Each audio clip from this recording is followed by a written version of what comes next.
Google Sign-In is arguably the most popular way of logging into an application, and it's pretty much a requirement as an app developer these days to have it on your app. In this video, I'll talk about how to set up Google Sign-In on your iOS, Android, and web application using Flutter. Let's dive in. Let's get started by creating an empty Flutter project.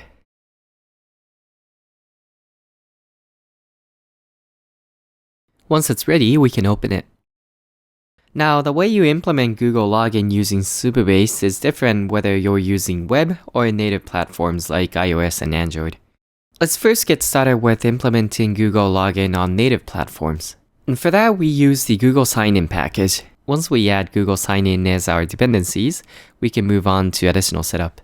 Now, there are two ways we can set up Google Login, with Firebase and without Firebase. If you are already using Firebase in your project, then go ahead and set up Google Login from your Authentication tab. I actually already have set up Google Login in my Firebase project. It's literally just toggling a switch. I also have added a iOS and Android app to this project as well. Now for every single Firebase project, there is a corresponding Google Cloud Platform project. Go to your corresponding Google Cloud Platform project and go to APIs and Services and Credentials. Here, you see three OAuth client IDs, Android, iOS, and web. These are automatically created when you add Google Login to your Firebase project. And these three client IDs are required to add Google Login to your Supabase project as well. So if we want to add Google Login to our Supabase app without using Firebase, we just need to generate these three client IDs. Now I've hopped into a blank Google Cloud Platform project. We can hit Create Credentials and choose OAuth Client ID.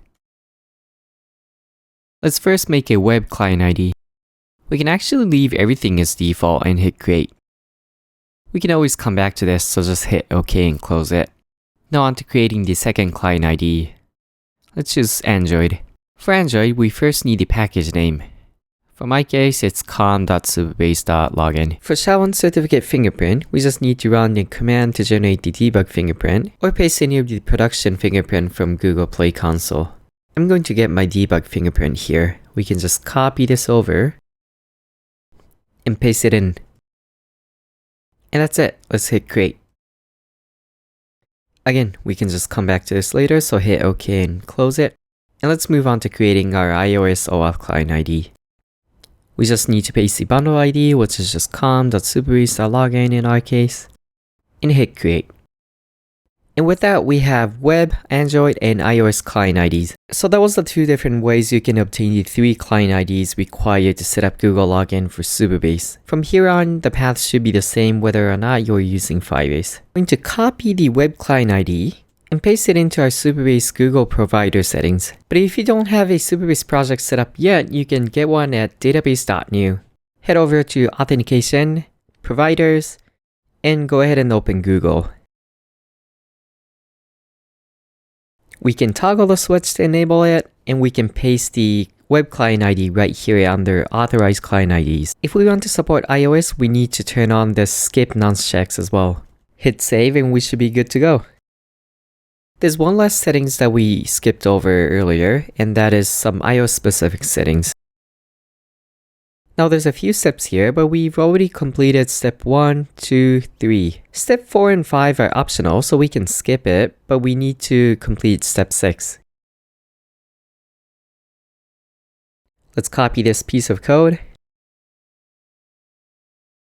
and paste it into our info.plist file.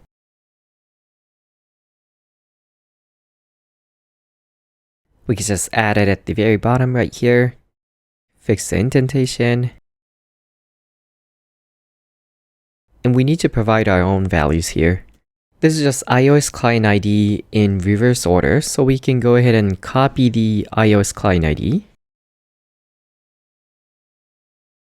and paste it right in. Then we can get rid of the apps.googlecontent.com. And now that we are done setting up Google Sign-In package, let's move on to the other dependencies that we need. Search for Supabase Flutter.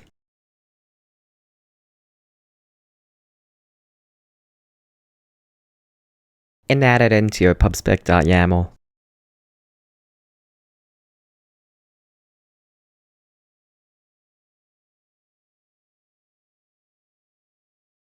Let's create a minimal UI. Let me extract this page and replace it with a homepage widget.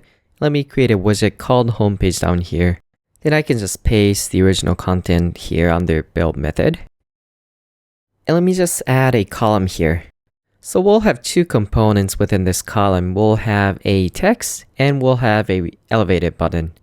The button will be the button to perform Google sign in, and text will display the user ID so that we'll know whether or not the user signed in. Let me make this a stateful widget so that we can use the init state callback. And we can create a user ID property here. Now within init state, we'll be listening to Supabase auth state change and update the user ID property.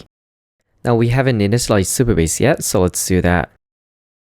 Copy this initialization code snippet and paste it inside the main function. Make the function async, import Supabase, and we can go get the credentials from our Supabase dashboard.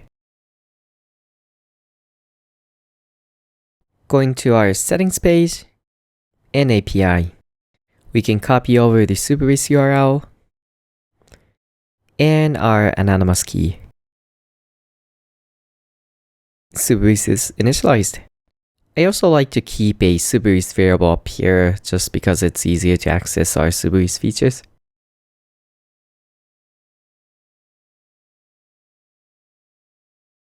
Now within init state, we can listen to our auth.unauth state change and assign the new user ID within set state. This way, our UI will be always in sync with the authentication state of the user. Let's display the user ID within the text, and if the user is not signed in, let's display a not signed in text. Now we just need to implement the Google sign-in. And for that, we can go back to the Supabase Flutter README and scroll down to the native Google sign-in section. We can pretty much copy and paste this entire code sample. Let's paste it within onPressed and adjust some details. We can just await this return instead, and we can make the function async, import here and there. Great. Now we need to replace the web client ID and iOS client ID with our own values. Head back to the Google Cloud project and copy the values. Paste the web client ID and the iOS client ID. You may notice that Android client ID didn't show up anywhere. We didn't paste it into our Supabase dashboard. We didn't copy it in our code base. And that's just how it is. We need to create it, but we don't necessarily use it anywhere. And at this point, I think we are ready to test things out. Let's start from iOS. And I noticed that all the components are up there all the way. So let me just change the height of the column.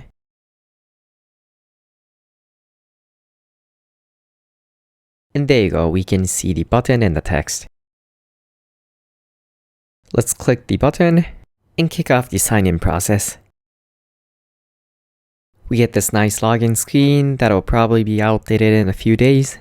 Choose the account, confirm, hit continue, and we are signed in.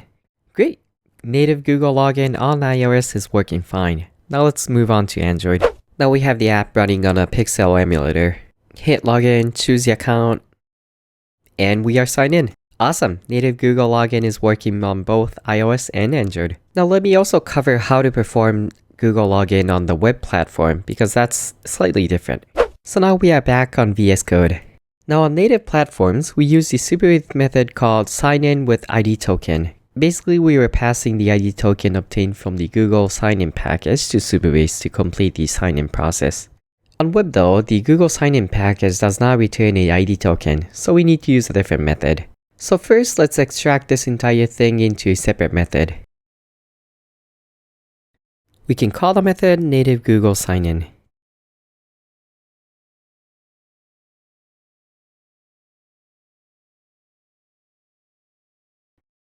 Now within the onPress callback, we can just call the native Google sign-in method. We can make sure the native Google sign-in method only gets called on iOS or Android platforms.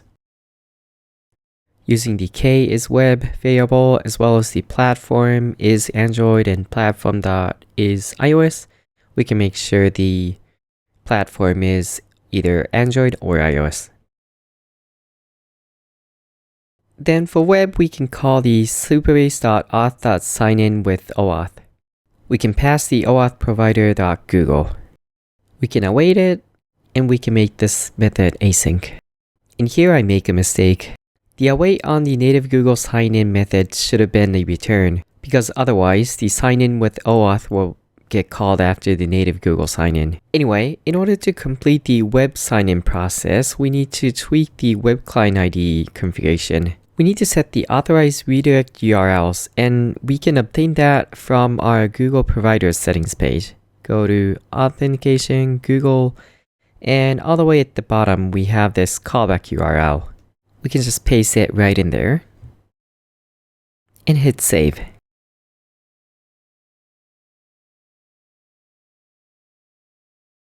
And we also need to copy the client secret. So let's get that, copy it, and paste it into our client secret. Everything looks good. Let's hit save. Now at this point, we are ready to test things out. Let's run it from the command line. We want to run it on Chrome, and we want to specify the web port to be 3000.